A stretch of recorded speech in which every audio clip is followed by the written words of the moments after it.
भी कहते हैं ना। काष्ठ, हाँ काष्ठ है, हाँ। काष्ठ एक्चुअली क्या हो गया, काष्ठ हर तरह की लकड़ी हो गई, आड़ी तिरछी सभी तरह की। दंड जो रहता है वो सीधी लकड़ी को कहते हैं, सीधा होता है, है ना, ठीक है। तो वो दंड की सहायता से चलता है। काष्ठ तो मतलब जो पेड़ की लकड़ी रहती है ना उसको काष्ठ कहते हैं, लकड़ी का तो पर्यायवाची है, लेकिन काष्ठ से जो अर्थ निकलेगा वो आपकी टेढ़ी लकड़ी के लिए भी निकलेगा, है ना, जो संस्कारित नहीं है। दंड क्या रहेगा, सीधी बिल्कुल, है ना, जिसके माध्यम से चला जा सकता है। बालक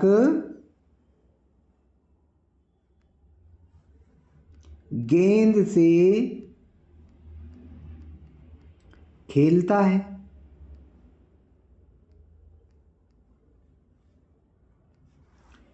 तो खेलना क्रिया है, कौन खेल रहा, बालक, तो बालक में लग गई प्रथमा। अब खेलने की जो क्रिया है वो किसके माध्यम से पूर्ण हो रही है, तो खेलने की क्रिया गेंद के माध्यम से हो रही है।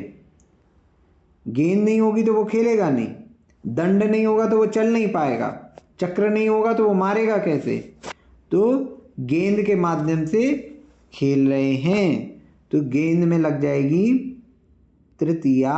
एक गेंद है तो तृतीया का एक वचन, तो बाल का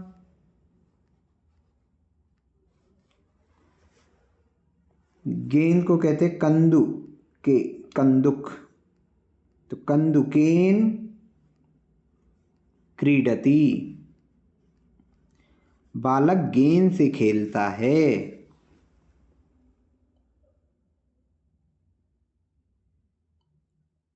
ठीक है,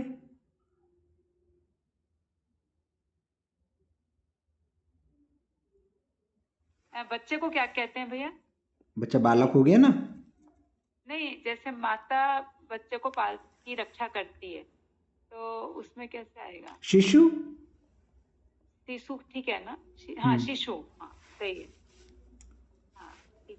ठीक है, ये समझ में आया सबको, इस वाले नियम में कोई समस्या किसी को, ये जो अपन ने 3-4 उदाहरण बनाए कि आपकी क्रिया जो है, आपने क्रिया देख ली और कौन उसकी सिद्धि में सहायक है, तो वो कहलाएगा करण, और करण में लग जाएगी तृतीया, जिसके माध्यम से क्रिया पूर्ण हो रही है वो हो गया आपका करण, और करण में लगेगी तृतीया। ठीक है, कोई प्रश्न इसमें? ये गेंद को कंदुक बोलते हैं? कंदुक, कंदुक। जी ठीक है भैया ये बताइए, कृष्ण ने जरासंध को मारे तो बताइए इसकी बात। कृष्ण ने जरासंध को चक्र से मारा, है ना। अच्छा, इसको मैंने संस्कृत में नहीं लिखा, ठीक है, तो क्या हो गया, कृष्ण, है ना, जरासंध को मारा, तो जरासंधम कर्म हो गया ये, चक्रेण, है ना। अब यहाँ मारा जो है वो आपका पास्ट टेंस में आ गया, है ना, तो इसको मैं हतः भी लिख सकता हूँ, ये नियम मैं बाद में बता दूंगा कि ये हतः कैसे आया, है ना। हता मतलब मारना हुआ ना भैया। हाँ, लेकिन वो इक्त प्रत्यय लग के आया, तो या फिर इसको हतः नहीं लिख के अपन ऐसा लिख लेते हैं, कृष्ण जरासंधम चक्रेण हंति, हंति। और क्या होता है, यदि अपन किसी भी उसमें इसम लगा दें तो वो भूतकाल की क्रिया हो जाती है, तो क्या है, प्रेजेंट टेंस की लट लकार की किसी भी क्रिया में आपने अगर इसम लगा दिया, चलो अच्छा हुआ ये नियम भी आज पढ़ लेते हैं, इसम, इसम अगर आपने लगा दिया तो वो भूतकाल की क्रिया हो जाएगी, ये नोट डाउन कर लीजिए आप लोग, इसम का प्रयोग, इसका प्रयोग, इसम आधा सा और माँ, ठीक है, आधा सा और माँ। तो आधा सा और माँ ये जो है ये इसमें है। तो क्या होता है यहाँ पे कि जैसे कोई भी क्रिया है जो कि पास्ट टेंस की है अर्थात भूतकाल में हो चुकी है, तो उस समय आप क्या कर सकते हैं कि आपको भूतकाल के रूप याद नहीं है। अब भूतकाल के रूप याद नहीं है तो मैं क्या करूं, मेरे को तो केवल वर्तमान काल के रूप याद हैं। तो कोई दिक्कत नहीं है, आपने जैसे लिख दिया पठती, पठती यानी पढ़ता है, इसमें लगा दिया तो ये भूतकाल का हो गया, पढ़ता था।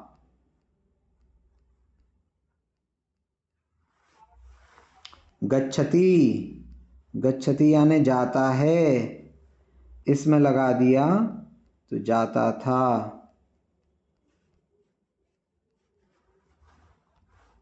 कोई भी क्रिया हो जो भी प्रेजेंट काल की है और ये किसी भी वचन में, जैसे करोमी, करोमी का अर्थ क्या हो गया, करता हूं। करोमी इसमें,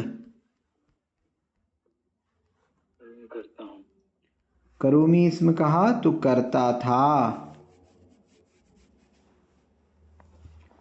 जो आपकी लट लकार की प्रेजेंट टेंस की वर्तमान काल की क्रिया है, उस क्रिया में आपने बस एक शब्द और जोड़ दिया इसमें पीछे, तो वह क्रिया भूतकाल की बन जाएगी, पास्ट टेंस की बन जाएगी।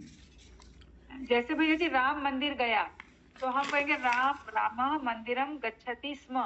गच्छति इसमें राम मंदिर जाता है का आप ट्रांसलेट कर लो और उसमें इसमें लगा दो। अब चाहे आपका बहुवचन में हो, चाहे एक वचन में हो, चाहे आपका उत्तम पुरुष हो, अन्य पुरुष हो, मध्यम पुरुष हो, कोई सा भी पुरुष, कोई सा भी वचन हो, आप बस इसमें पीछे लगा देंगे तो आपका क्या हो जाएगा, वो भूतकाल में बन जाएगा। ठीक है। तो आपको अगर प्रेजेंट टेंस वर्तमान काल में याद है तो आप भूतकाल का आराम से कर सकते हैं, सभी में ये हो जाएगा। हसती है ना, हसती इसमें, पठती, पठती इसमें, लिखती, लिखती इसमें। ठीक है, तो ऐसे करके आप कर सकते हैं। ठीक है। हाँ, अब तृतीय विभक्ति का अपन एक और वो देख लेते हैं। जैसे अपन ने द्वितीय विभक्ति में पढ़ा था दूसरा नियम कि बिना के योग में, बिना के योग में द्वितीय विभक्ति लगती है तो बिना के योग में तृतीया भी लगती है, आगे पंचमी भी लगेगी। तो बिना के योग में द्वितीया तो लगती ही लगती है, तृतीया भी लगती है। आप द्वितीया का भी प्रयोग कर सकते हैं, तृतीया का भी प्रयोग कर सकते हैं। तो जैसे आप भक्तामर जी में पढ़ते हैं बुद्ध्या,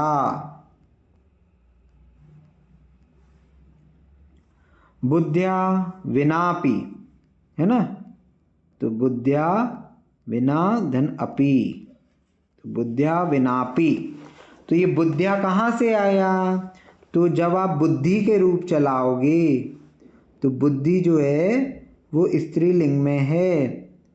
तो बुद्धि में जब अपन देखेंगे कि तृतीया का एक वचन क्या होगा, तो बुद्धि में तृतीया का एक वचन क्या होगा, तो बुद्धि के रूप जो हैं वो आपके मति जैसे चलेंगे। तो मति में तृतीया का एक वचन क्या था, मत्या। अपन ने ये पढ़ा था कि ई हटा दो और ई हटा के क्या जोड़ना है, तृतीया के एक वचन में या जोड़ना है, या इभ्याम इभी ही, ये अपन ने तृतीया के एक वचन में पढ़ा था स्त्रीलिंग में, है ना, बुद्धि स्त्रीलिंग है। तो ये क्या हो गया, बुद्ध है या, तो बुद्ध्या ये तृतीया का एक वचन लिया इनने यहाँ पे, तो बुद्ध्या विना अपि, तो बुद्ध्या विनापि। भक्तामर जी में मेरे ख्याल से तीसरा काव्य है शायद तक, है ना, एग्जैक्टली तीसरा ही है ना। तो ये है। तो ज्ञानम बिना भी लिया है, तो ज्ञानम बिना में क्या हो गया, ज्ञानम बिना में आपने वहां पे द्वितीय का प्रयोग कर लिया। बुद्ध्या विनापी में वहां पर उन्होंने तृतीया का प्रयोग कर लिया, है ना। तो एक ही जगह पे, मतलब एक ही काव्य में उन्होंने तृतीया का भी प्रयोग कर लिया एक छंद में, और एक छंद में उन्होंने द्वितीया का भी प्रयोग कर लिया। तो इसमें कोई हर्ज नहीं है, कोई दिक्कत नहीं है, दोनों रूप चलते हैं, तो ये हो सकता है। इसी प्रकार यदि जैसे आज हम लोग, एक सेकंड, जैसे बुद्धिया लिखा है तो हाँ द और ध या आधा लगाया, हलंत लगाया ना आपने, हाँ, तो इस तरह से दोनों आधे हैं, लग सकता है? दोनों आधे हैं। हाँ बुद्धिया, हाँ, ठीक है ना, क्योंकि ई अलग हो गया, हाँ। है ना, ई अलग हो गया। तो अब ई अलग हो गया तो दोनों आधे, एक तो पहले से ही आधा था, अब दोनों आधे, मतलब दोनों आधे नहीं है, दोनों स्वर रहित हैं। हाँ, स्वर रहित है, हाँ बिल्कुल ठीक है, ठीक। बोलचाल की भाषा में अपन बोल देते हैं, बाकी आधा पूरा कुछ नहीं होता। अब द्वितीय का जी भैया, द्वितीय का ज्ञानम बताएं, ज्ञानम वाला वाक्य। ज्ञानम ज्ञानम बिना आता है ना, ज्ञानम विनापि। अब वो मुझे एग्जैक्टली याद नहीं है, ज्ञानम विहाय है कि क्या है, मुझे एग्जैक्टली याद नहीं है, भक्तामर जी में देखना पड़ेगा, लेकिन यही है, ज्ञानम विहाय जल संस्कृत बिंदु में। ज्ञानम विहाय है, बालम विहाय, हाँ, तो बालम विहाय, तो वियोग का जहां पर भी होगा तो बालम विहाय, बालक को छोड़कर, मतलब जहां पर भी अपन किसी चीज से बिना की बात कर रहे हैं, किसी चीज से रहित होने की बात कर रहे हैं, तो द्वितीय विभक्ति का भी प्रयोग कर सकते हैं और तृतीय विभक्ति का भी प्रयोग कर सकते हैं। ठीक है, तो द्वितीय विभक्ति के नियम में अपन ने द्वितीय विभक्ति का नियम पढ़ा था, और यहाँ पर भी अपन बिना के योग में तृतीय विभक्ति का प्रयोग पढ़ रहे हैं। जैसे आप अगर ये देखेंगे, आप्त मीमांसा में जो 27वें नंबर का उसमें श्लोक दिया है, तो उसमें उन्होंने लिया है हेतुना। तो हेतुना अर्थात हेतु के बिना, वहां पर उन्होंने लिया है समंतभद्र महाराज ने। तो इसमें क्या है, पंचमी में भी यही नियम है, द्वितीया में भी यही नियम है कि बिना के योग में या तो द्वितीय विभक्ति लगा दो, या फिर तृतीय विभक्ति लगा दो, या फिर पंचमी लगा दो। तो समंतभद्र महाराज ने आज ये पढ़ रहे थे, तो हमने देखा कि 27वें श्लोक में उन्होंने हेतुना ले लिया, उसके लिए हेतु बिना ले लिया, और उसी श्लोक में सेम में उन्होंने क्या ले लिया, द्वैतात, तो द्वैतात ले लिया, तो द्वैत के बिना, इसका अर्थ था द्वैत के बिना। तो अब ये हेतु और द्वैत क्या होता है, ये अभी अपना विषय नहीं है, अभी अपना विषय ये है कि देखो एक ही श्लोक में उन्होंने हेतु ना लिया जहां पे उन्होंने तृतीय विभक्ति का प्रयोग किया, और द्वैतात लिया जहां पर उन्होंने पंचमी विभक्ति का प्रयोग किया। तो क्या है, सभी तरह से प्रयोग किया जा सकता है, यही छंद का सौंदर्य रहता है, और छंद की व्यवस्था रहती है कई बार किस प्रकार से प्रयोग करना है। तो द्वितीया का भी प्रयोग हो सकता है, तृतीया का भी प्रयोग हो सकता है, और पंचमी का भी प्रयोग हो सकता है। ठीक है, तो आपको कई जगह पे ये देखने को मिलेगा। ठीक, ये क्लियर है, ये वाला तो मेरे ख्याल से क्लियर हो गया होगा, क्योंकि अपन ने द्वितीय विभक्ति के समय भी पढ़ा था ये नियम। ठीक है, एक और नियम ले लेते हैं। कोई प्रश्न किसी को यहां तक? नहीं है, ठीक है। अब 3 शब्द लिखिए, सह, सार्धम, बिल्कुल ऐसे ही लिखिएगा, सह सार्धम साकम। इसका माँ में मैं देख लूं, सह सार्धम साकम, सह इसका अर्थ होता है साथ, सार्धम इसका अर्थ भी होता है साथ, और साकम इसका अर्थ भी होता है साथ, है ना। सह सार्धम साकम, इन सभी के योग में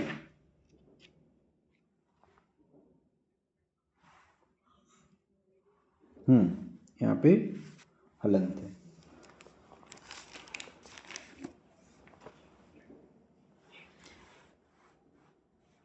साथ, इन सभी का अर्थ क्या निकलता है? साथ। और एक और है समम, एक और ले लीजिए इसमें, समम। इनमें किसी का भी प्रयोग कर सकते हैं साथ के लिए, ठीक है।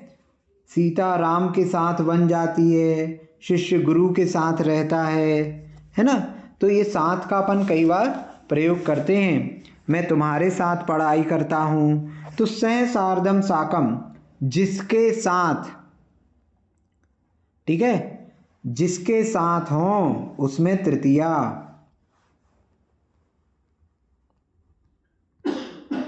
जिसके साथ का बोध करना हो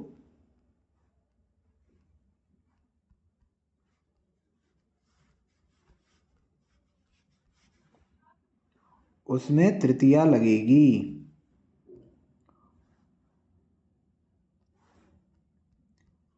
ठीक है।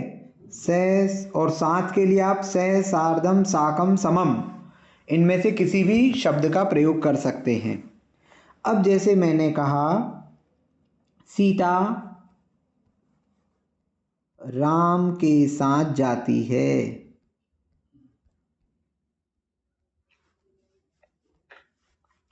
राम के साथ जाती है, तो कौन जा रहा है? सीता जा रही है ना। कौन गया? सीता जा रही, तो सीता तो हो गई कर्ता, क्रिया क्या है? जाना। अब राम के साथ जा रही है, तो राम में क्या लग जाएगी? तृतीया। और साथ के लिए आप सह सार्धम साकम समम में से कुछ भी प्रयोग कर सकते हैं। तो अब कोई यहाँ पे कहे कि ये जो क्रिया है, ये क्रिया कितने वचन की होगी? तो कर्ता कितने वचन का? सीता एक है, तो एक वचन यहाँ है, तो यहाँ पे क्रिया जो हो जाएगी सीता, चूंकि अन्य पुरुष है। अब यहाँ वचन कौन सा लगेगा?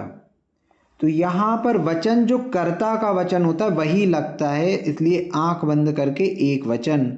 अब आप ये दिमाग मत लगाइए कि राम और सीता दोनों तो जा रहे हैं, तो नहीं, राम में लगी है तृतीया और सीता में लगी है प्रथमा, तो कर्ता का वचन देखा जाएगा। राम भी सीता के साथ जा रहे हैं, दोनों साथ साथ जा रहे हैं। तो कोई कहे कि भैया दो लोग जा रहे हैं तो द्विवचन ले लो, नहीं, क्रिया जो है वो कर्ता के वचन पर ही निर्भर करेगी। कौन जाता है? सीता जाती है। किसके साथ जाती है? राम के साथ जाती है। तो सीता, अब राम में तृतीया लग जाएगी, तो रामेण होगा कि रामेण होगा? तो यहाँ रामेण होगा, इसका विशेष ध्यान रखेंगे, ये अपन पढ़ चुके हैं। अब यहाँ पे आप सह भी लिख सकते हो, ठीक है, सार्धम भी लिख सकते हो, कुछ भी लिख सकते हो, ठीक है, सह सार्धम साकम समम कुछ भी लिख सकते हो, लेकिन एक ही है, सीता रामेण सह गच्छति, एक वचन की क्रिया आएगी।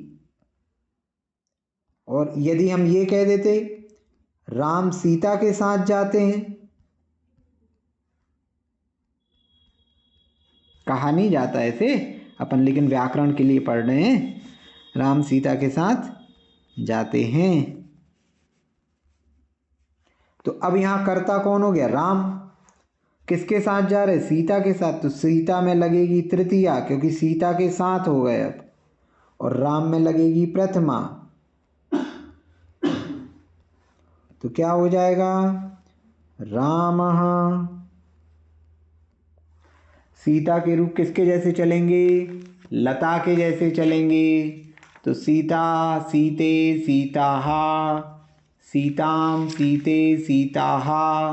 फिर उसके बाद इसका क्या हो जाएगा? सीतया,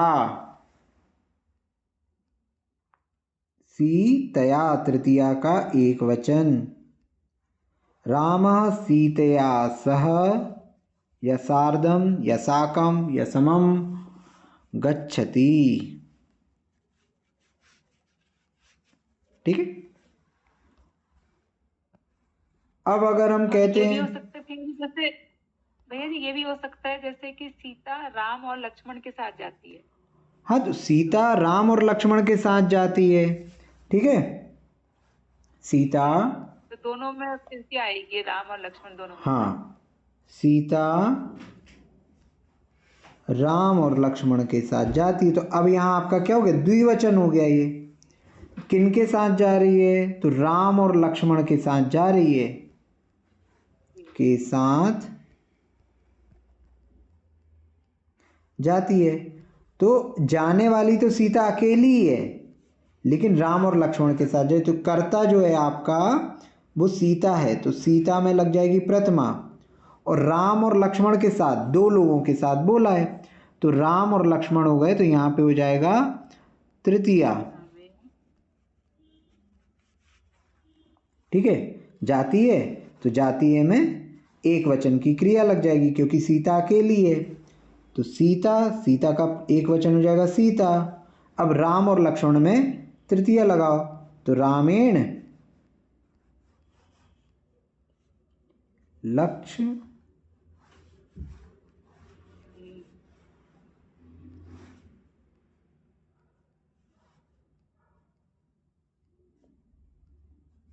लक्ष्मणेन च